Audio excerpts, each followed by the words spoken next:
네, 복되고 거룩한 안식일에 또 주의 성전에 올라오신 여러분 모두를 진심으로 환영합니다. 또 방송으로 예배에 참여하시는 성도님들께도 안식일의 풍성한 축복이 임하시기를 간절히 바랍니다.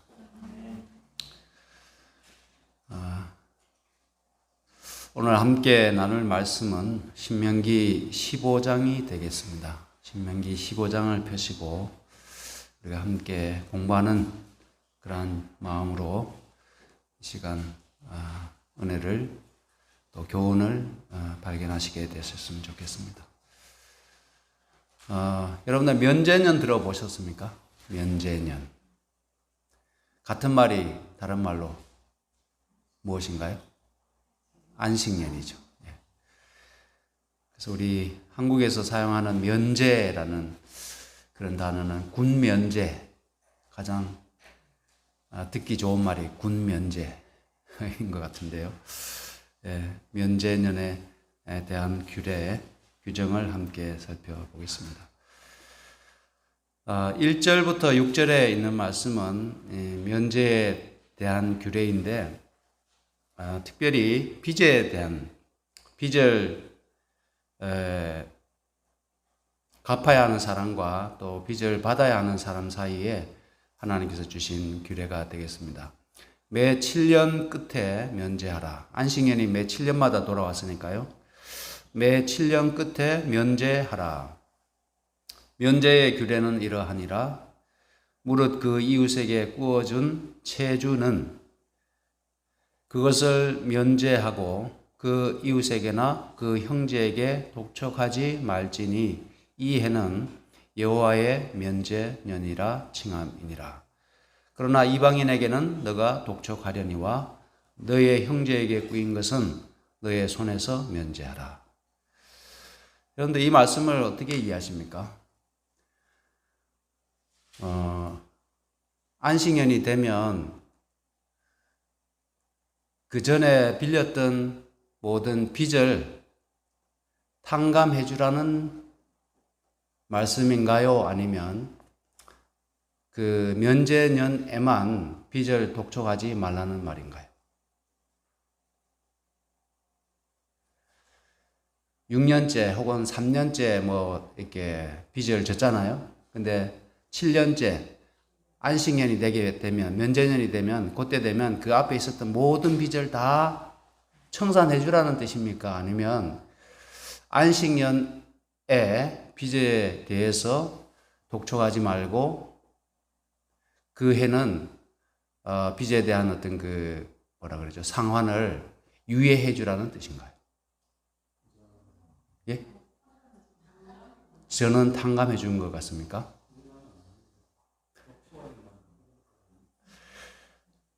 그래서 이 부분이 참 굉장히 좀 여러 의견들이 있는데 만약에 저도 이제 사실은 첫 번째로 지금까지 이해를 많이 했거든요. 근데 이번에 말씀을 준비하면서 보니까 만약에 모든 빚을 안식년마다 빚을 다 탕감해 주게 되면 그 이스라엘 사회에 빚을 빌려주려는 사람이 있을까요? 없을까요?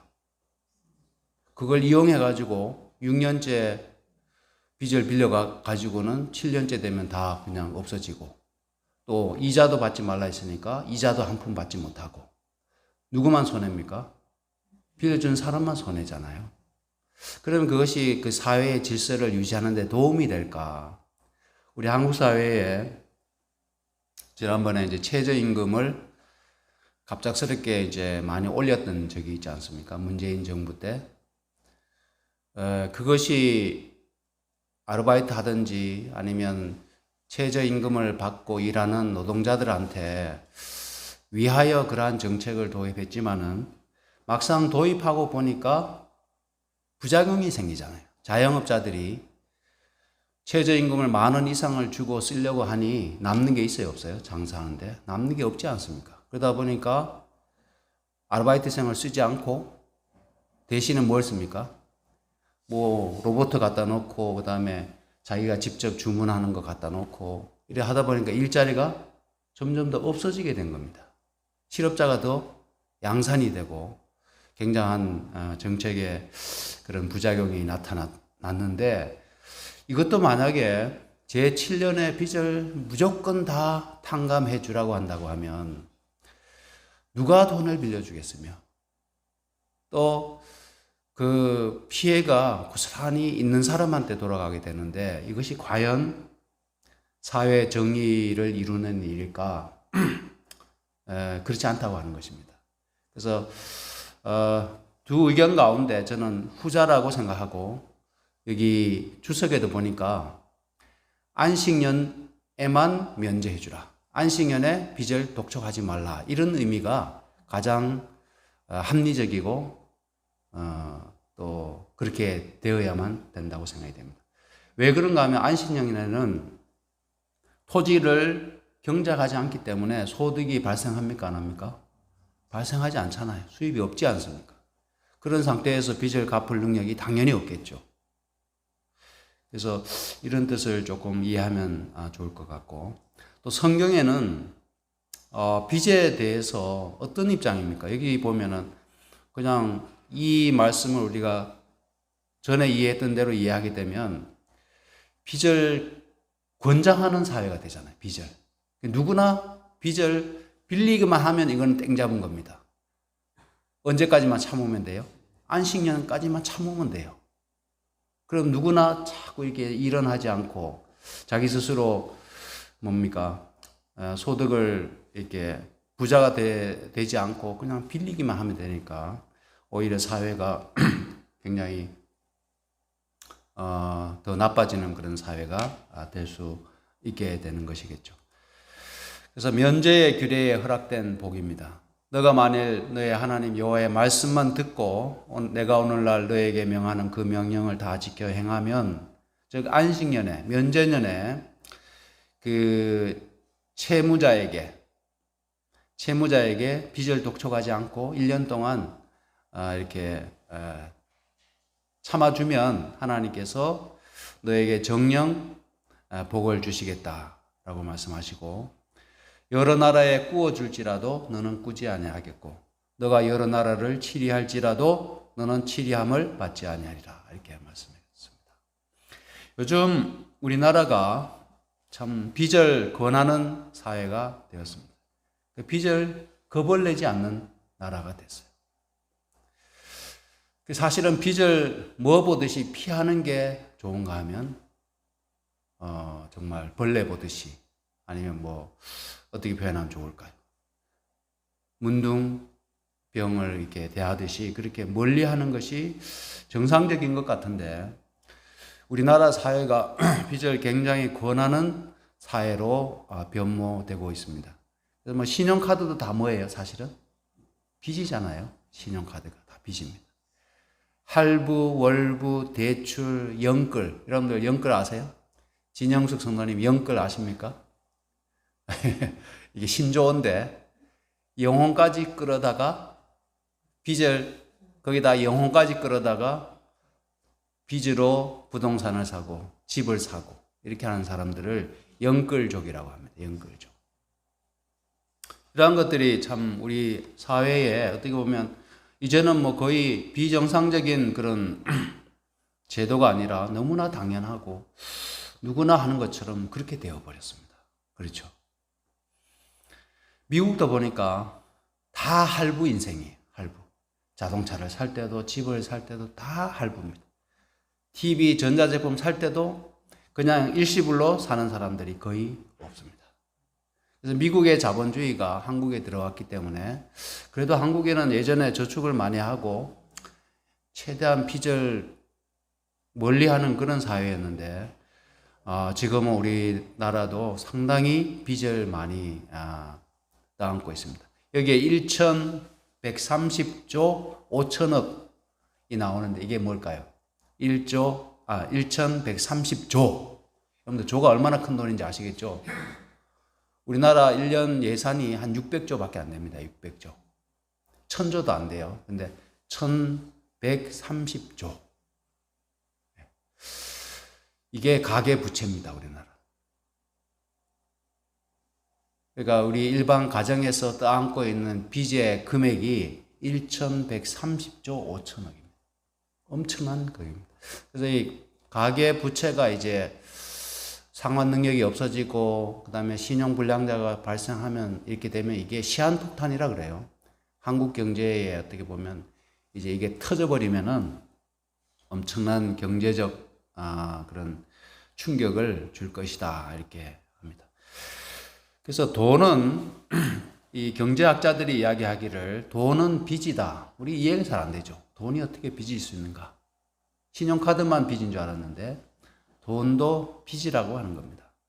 그래서 이 자본주의, 이 모든 것들이 이렇게 빚, 대출을 근간으로 해서 돌아간다고 하는 것입니다. EBS 다큐 프라임 자본주의라고 하는 그런 다큐를 제가 한번 봤는데요. 쉬지 않고 일하는데 나는 왜 이렇게 살기 힘든가라는 책에 참 우리가 좀 알아야 될 내용이 있습니다. 우리가 지금 자본주의 사회에 살고 있기 때문에 이 어떤 돈이 어떻게 돌고 있는가, 우리가 경제 생활을 하잖아요. 경제 활동을 다 하고 있는데 돈에 대한 이해를 좀 하는 게 중요한 것 같아요. 전에 제가 홍장로님한테 한 2번, 3번 들었던 것 같아요. 목사님, 은행에 돈이 없다고 하는 거예요. 숫자로 가지고 그냥 한다는 거예요. 숫자로. 돈 빌려줄 때도 숫자로 빌려주고 그냥 다 이게 그냥 이 돌아가는 세상이 요지경이라는 거예요. 근데 이제 그 말씀을 듣고 그런가 잘 뭐 이렇게 사실은 반신반의했는데 이 내용을 보니까 장로님이 얘기하신 게 그대로 나오더라고요. 여기 보면 자본주의의 핵심은 빚이라고 하는 겁니다. 빚. 그래서 우리가 은행에다가 예를 들어서 1억을 저금을 하지 않습니까? 그러면 은행에서는 내가 저금한 1억을 그대로 보관하는 게 아니라 1,000만 원만 보관하고 9천만 원은 빌려준다는 거예요. 대출을 해준다는 겁니다. 그래가지고 이자를 우리한테 주는 게 아니라 누구한테 줘요? 우리한테는 조금만 주고 자기네들이 다 먹어요. 그러면 이 사회에 풀린 돈은 1억이 아니라 1억 9천이 된다는 겁니다. 왜냐하면 빌려간 사람이 9천을 빌려갔고 나는 내 돈이 지금 1억이 어떻게 된 상태예요? 들어가 있는 상태니까 돈을 찍어내서 1억 9천이 된 게 아니라 이 대출을 통해서 돈의 양이 늘어났다는 거예요. 이 얘기가 저는 이게 깜짝 놀랐어요. 자본주의가 유지되기 위해서는 돈의 양이 꾸준히 늘어나야 한다. 돈을 늘리는 과정은 대출에 있다. 중앙은행은 돈을 계속 찍어내고 은행은 대출을 통해서 돈의 양을 늘린다. 이렇게 이야기를 합니다. 여러분 잘 이해되시는지 모르겠습니다. 그래서 이제 코로나가 터졌을 때 각국 정부가 경제 위기를 막기 위해서 돈을 많이 풀었어요. 여러분들도 국가에서 지원하는 지원금 많이 받으셨죠? 네. 저도 처음에 받았을 때 이거 그냥 진짜 공돈이 들어오니까 참 좋더라고요. 80만 원인가 받았어요. 네. 그래서 안경도 그때 하고. 네. 그래서 뭐 저한테 80만 원이 왔으니까 우리나라 전 국민들한테 뭐 양이 같지는 않겠지만은 몇십만 원을 풀었을 때 그 돈이 얼마나 많이 풀렸겠습니까? 그게 노동을 통해서 번 돈이 아니라 그냥 양적 완화를 통해 가지고 통화량을 엄청나게 늘린 겁니다. 그래서 그 돈을 가지고 소비 활동, 경제 활동을 하도록 해서 이 경제를 어떻게 보면 억지로 돌리는 거예요. 코로나로 인해서 위축되어 있는 경제를 살리기 위해서 돈을 풀어서 그 돈을 쓰게 하는 겁니다. 그래서 뭐 지역 화폐 같은 경우에도 이 지역에서 그 지역 화폐를 가지고 시장에서 물건을 사주고 이렇게 하면서 경제를 이렇게 돌리는 것이죠. 근데 이제 돈을 많이 풀다 보니까 부동산이나 자산 시장이 이제 폭등을 하게 되는 거예요. 그래서 아파트 값도 엄청나게 올라가고 땅값도 올라가고 이렇게 되었지 않습니까? 그렇게 하다 보니까 나중에는 인플레이션을 잡기 위해서 금융당국에서 뭘 올리게 됩니까? 금리를 올리잖아요. 네. 그래서 양적 완화를 통해서 돈을 많이 푸는 것까지는 좋은데 돈이 많이 풀리다 보니까 집값이나 뭐 이런 자산이 값이 올라가다 보니까 결국에는 인플레이션이 온다는 겁니다. 그래서 인플레이션을 잡기 위해서 금리를 올리면 그 금리를 통해서 부동산 구매도 어려워지고 그 다음에 대출을 받은 사람들이 대출을 갚기가 힘들어지겠죠. 그러면서 여기저기 이제 거품이 터지는 겁니다. 연끌족들도 이제 대출 이자를 갚지 못해서 결국에는 자기가 샀던 아파트를 은행에 뺏기게 되는 거죠. 은행에 넘어가게 되는 그런 일들이 생기고 경매 시장에는 많은 이제 경매 물건들이 나오게 되는 것입니다. 그래서 이 자본주의에서는 이 상승기와 침체기가 이 오고 간다 그래요. 경기가 좋았다가 다시 서서히 내려갔다가 또 끌어올렸다가 또 이제 너무 과열되면 또 금리를 올려서 이렇게 내리는 것을 반복한다고 합니다. 그래서 지금 자본주의 사회는 빚지는 사람이 있어야 돌아가는 사회라고 합니다. 그래서 은행이나 이런 데서도 돈을 빌리지 않으면 굉장히 심각한 문제가 일어난다 그래요. 그래서 이 경기가 돈다, 돈이 돈다고 하는 것은 대출을 통해서 이제 그 돈이 돌아야만이 경기가 이렇게 제대로 돌아갈 수 있다고 합니다. 그래서 자본주의는 상승과 침체를 반복하는 사이클을 갖고 있는데 10년 주기로 봅니다. 그러한 가운데서 우리 그리스도인들은 과연 이 자본주의 사회에 살면서 빚을 어떻게 해야 할 것인가? 우리가 어느 정도 빚 없는 집이 거의 없겠지만은 빚을 어느 정도 선에서 져야 될까요? 빚을. 우리 정장로님께서도 회사를 운영하시는데 은행에 대출이 많으시잖아요. 대출이 많으신데 대출 없이 기업 그다음에 이렇게 회사 운영하시는 분들이 계십니까? 거의 없으시잖아요. 그죠? 없으신데 우리 가게에서 일반 사람들이 평범한 그리스도인 가정에서 이 빚에 대한 올바른 가치관과 이해를 우리가 잘 하지 아니하면 이제 경제가 파산하게 되고 결국에는 우리의 신앙에 있어서도 매우 어려운 상황에 처하게 된다고 하는 것입니다. 그래서 성경에서는 제가 앞에서 읽었던 그 말씀이 그냥 뭐 빚을 탕감해 주라고 하니까 면제해 주라고 하니까 성경에서 빚을 갖다가 굉장히 긍정적으로 보는구나. 우리가 돈을 빌리는 것이 가난한 사람들은 너무나 당연한 권리인 것처럼 그렇게 오해할 수 있다고 하는 것입니다.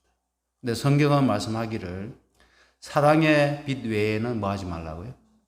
예, 빚을 지지 말라고 말씀했잖아요. 빚을 지지 말라고 그렇게 권고하고 있습니다.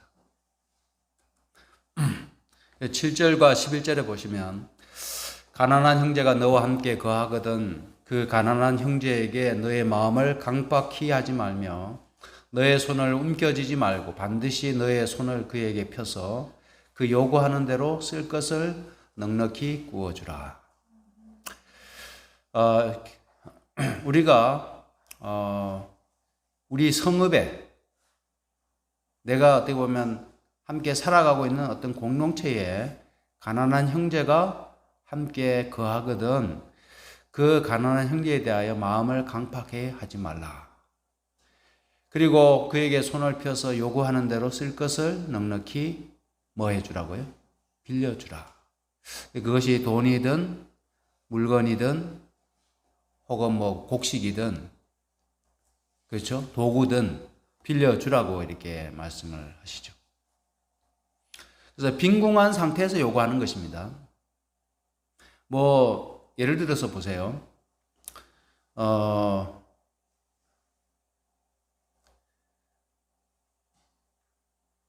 어느 교회에서 그런 얘기가 들리더라고요. 돈을 지원해 줬더니 어렵다고 해서 돈을 지원해 줬더니 나중에 보니까 그 집 아이들이 휴대폰을 바꿨더라. 아니면 뭐 어떻게 했는데 전자제품을 바꿨더라. 예를 들어서 만약 그런 소문이 들린다고 하면 그 지원해 준 것이 의미가 있습니까? 없습니까? 사실은. 없잖아요. 그죠? 여기 성경에서 말씀하는 가난한 자들은 뭔가 하면 궁핍한 자들입니다. 먹을 것이 떨어졌어요. 어떻게 보면 지금은 뭐 여러 사회 구호단체라든지 정부 기관이 있어서 만약에 뭐 진짜 먹을 것이 없고 그 다음에 공과금 낼 돈도 없고 그러면 우리 구청이나 여기 동사무소 얘기하면 정말 응급으로 이렇게 도와줍니다. 예. 그런 그 기초생활 할 수 있는 그런 자금을 지원해 주는데 이 당시에는 그런 게 없잖아요. 그런 상태에서 정말 궁핍한 상태에서 생존의 위기를 느끼고 있는 형제가 있으면 마음을 강팍하게 하지 말고 그들에게 뭐 하라는 겁니까? 도와주라는 겁니다. 근데 요즘 예를 들어서 뭐 자기의 어떤 가소비나 그 다음에 어떤 빚을 갚기 위해서 누군가에게 또 돈을 빌리는 것은 참 이거는 어떻게 우리가 이해하면 좋을까요? 이 자본주의 사회에서 참 복잡하고 그렇게 한데 우리가 어떤 정말 떼거리가 없고 당장 거할 집이 없고 이런 궁핍한 상태가 아니라 뭔가 잘못된 경제 습관이나 어떤 가소비나 어떤 사업의 실패나 뭐 이런 것으로 인해서 참 이렇게 어려운 가운데 있을 때 우리가 그 형제를 혹은 그 가족을 언제까지 얼마만큼 도와줘야 될 것인가. 그게 참 쉽게 말할 수 있는 그런 간단한 문제는 아닌 것 같습니다. 그래서 여기서 말씀하고 있는 그러한 가난한 자들은 그런 자들이라는 사실을 이해하시면 좋을 것 같습니다. 9절과 10절입니다. 상가 너는 마음에 악념을 품지 말라. 곧 이르기를 제7년 면제년이 가까웠다 하고 너의 궁핍한 형제에게 악한 눈을 들고 아무것도 주지 아니하면 그가 너를 여호와께 호소하리니 너가 죄를 얻는 것이라. 죄가 있다는 것이죠. 다 내년이 면제년이에요. 근데 이제 올해 빌려주게 되면 내년에 받지를 못해요. 그렇죠. 내년. 적어도 8년째 되는 안식년 지난 그 다음 해에 이제 파종하고 수확을 하게 되면 받게 됩니다. 그래서 빌려주기 싫은 마음이 드는 겁니다.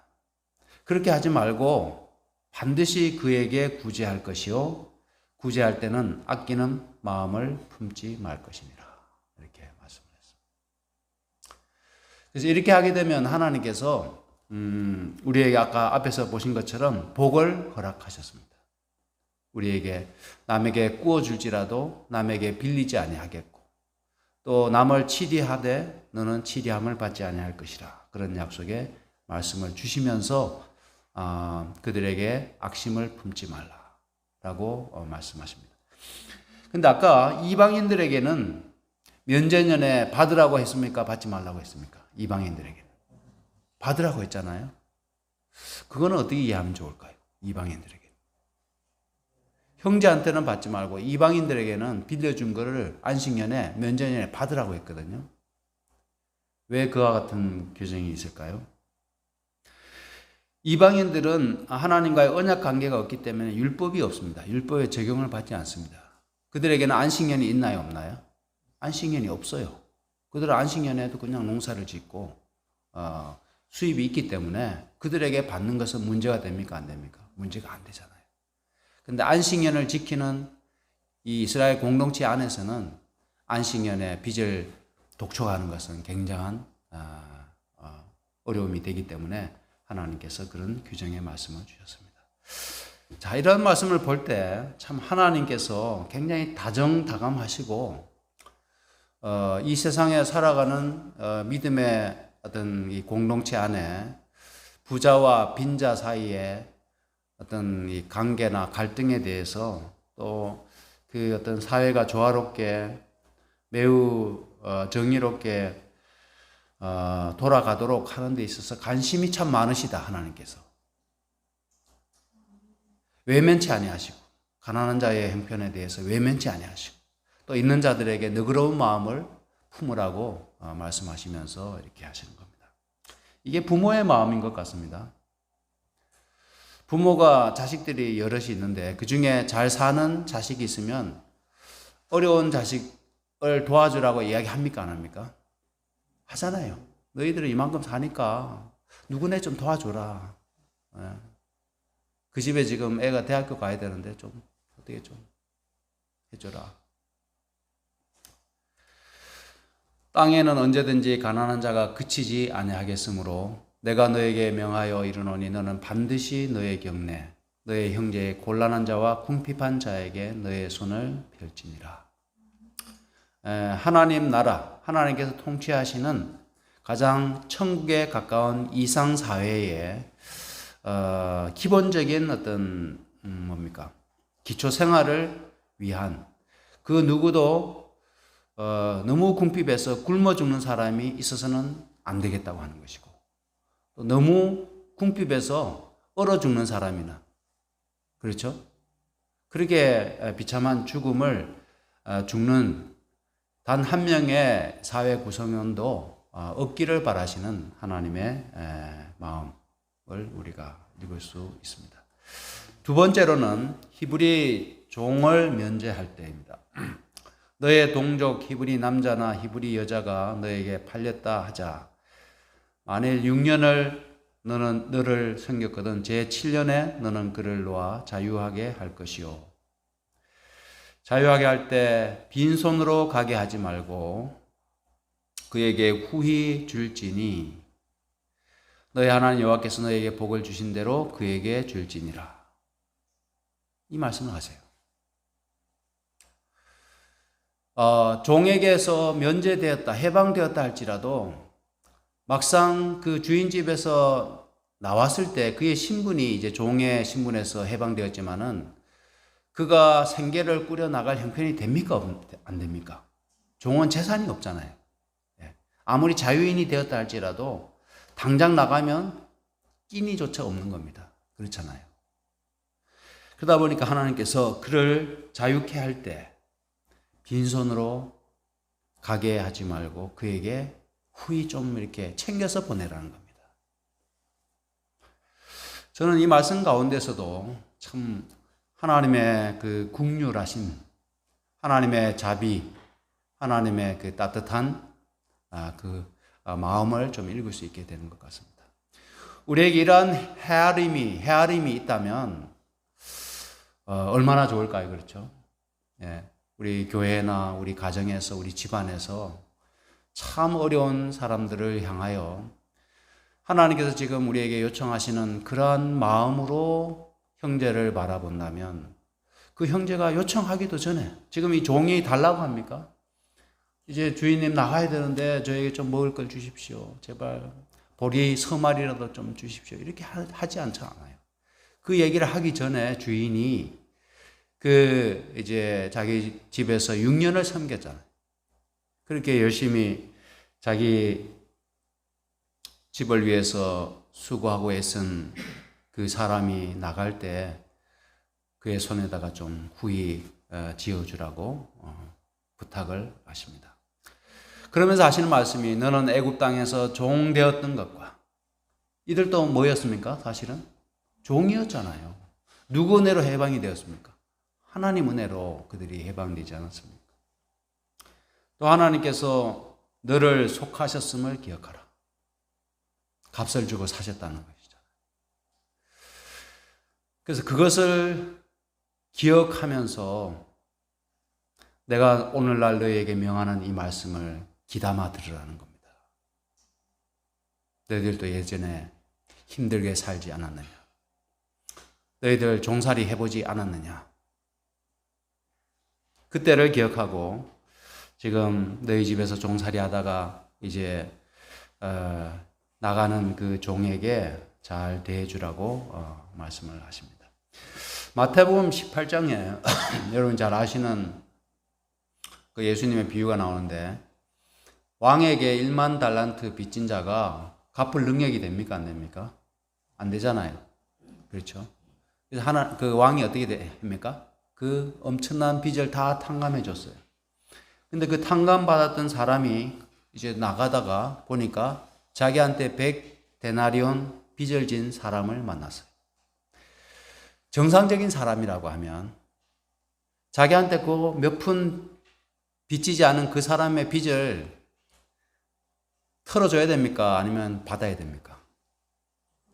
자기는 1만 달란트 엄청난 돈을 이게 탕감받았으면서 자기한테 예를 들어서 뭐 요즘 얘기하면 뭐 금액이 너무 크기 때문에 참 비유하게 되겠습니다만 예를 들어서 1억을 빚에 탕감을 받은 사람이 자기한테 만 원 빚진 사람 그 만 원을 받으려고 이 사람을 고소해가지고 감옥에 집어넣은 겁니다. 왕이 그 1억을 탕감해준 왕이 그 소문을 듣고 어떻게 했을까요?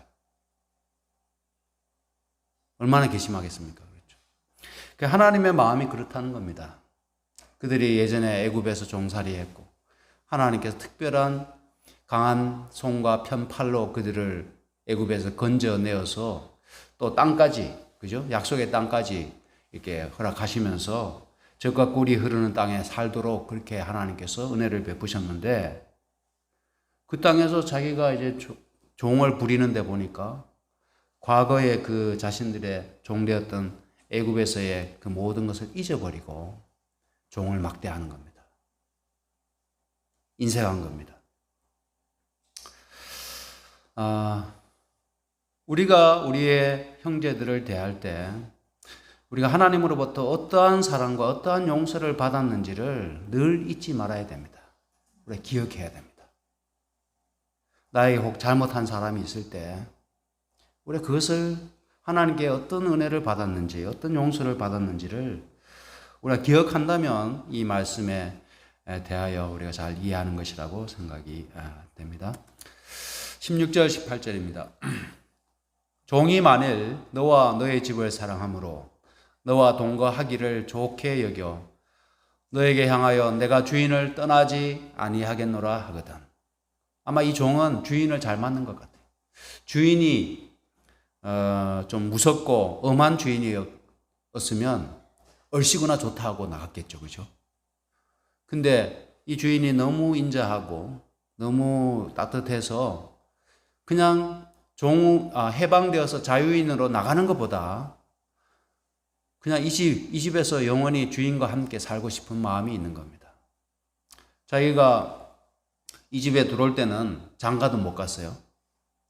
근데 주인이 색시를 얻어줬어요. 이제 애들까지 낳았어요. 주인이 고맙습니까? 안 고맙습니까? 고맙잖아요. 자기한테 색시 얻어주고 자식도 놓게 하고 이렇게 되었는데 그래서 자기는 자유인이 되어서 나갈 수 있지만은 자기 부인과 자식은 누구 소유입니까? 주인의 소유잖아요.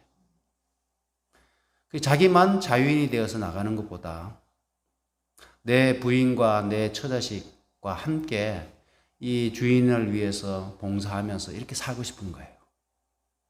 그런 종이 있을 때는 송곳을 취하여 그의 길을 문에 대고 뚫으라. 그리하면 그가 영영이 너의 종이 되리라.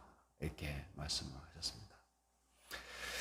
자, 이 이야기는 누구를 가리킵니까? 누구를 떠올리게 하나요? 예수님의 사랑을 떠올리게 하지 않습니까? 그는 근본 하나님의 본체시나 하나님과 동등됨을 취할 것으로 여기지 아니하시고 그 종이 얼마든지 자유인으로 나가서 살 수 있었는데 자기 처자식을 너무 사랑해서 그렇죠? 처자식을 너무 사랑해서 오히려 자기를 비워 종의 형체를 가져 사람들과 같이 되었고 종으로 계속해서 남기를 선택했다는 겁니다. 예수님이 하나님이신데 하나님과 동등한 분이신데 우리를 사랑하셔서 뭐가 되신 겁니까? 종이 되신 거잖아요. 예수님이 이 땅에 종으로 오시지 않았습니까? 자기를 낮추시고 죽기까지 복종하셨으니 곧 십자가에 죽으심이라. 계시록 1장 13절에 보면 하늘 법정에서 중보하고 계시는 예수님에 대한 그런 장면을 계시를 통해서 보는데 그분의 모습을 보니까 하나님 보좌 우편에 계신 분이면 하나님과 동등한 자리에 있잖아요. 하나님이신데 그 모습을 보니까 마치 누구와 같아요? 인자와 같아요.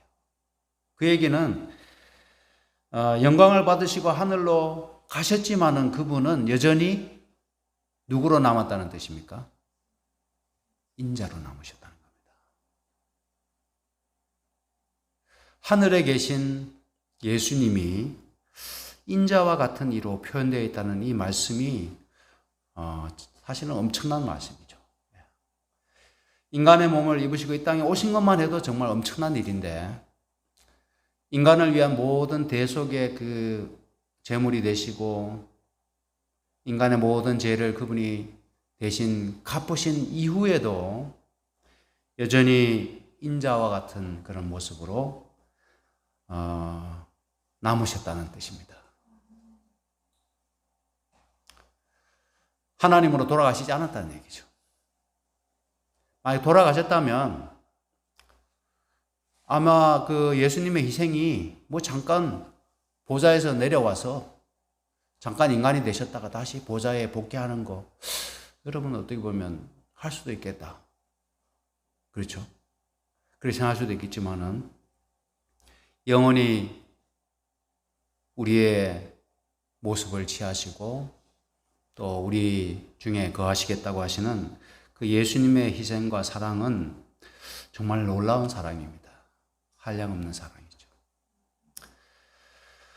네, 이제 말씀을 시간이 많이 지나서 준비한 말씀을 이제 마치겠습니다. 그래서 이 종을 면제할 때 하나님께서 나타내셨던 또 부탁하셨던 그런 호의 나가는 종에 대해서 챙겨주도록 부탁하신 것, 또 앞에서 말씀드렸던 것처럼 우리 중에 궁핍한 형제가 있거든 마음을 강팍해 하지 말고 그들에게 후히 주어 꾸어주라.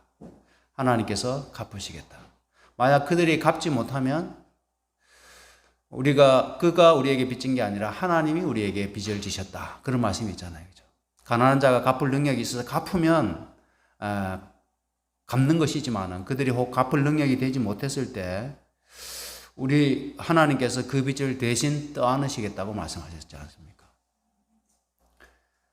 그래서 하나님께서 인간 세상을 내려다보시고 어떠한 마음으로 우리를 주목하시는지, 특별히 어려운 가난하고 궁핍한 형제들에 대하여 조금 더 여유가 있는 우리가 어떤 마음을 품는지를 하나님이 주목하고 계심을 우리가 기억하면서 다시 한번 더 우리의 눈을 펴서 떠서 우리 주변에 나보다 더 어려운 형제, 그가 자존심이나 말할 수 없는 그런 탄식과 어려운 가운데 처해 있을 때 우리가 따뜻한 마음으로 내가 할 수 있는 범위 내에서 그들에게 사랑을 베푼다면 하나님께서 기뻐하시고 우리에게 약속하신 대로 풍성한 축복을 몇 배나 더 우리에게 주실 것으로 믿고 하나님의 말씀에 순종하시는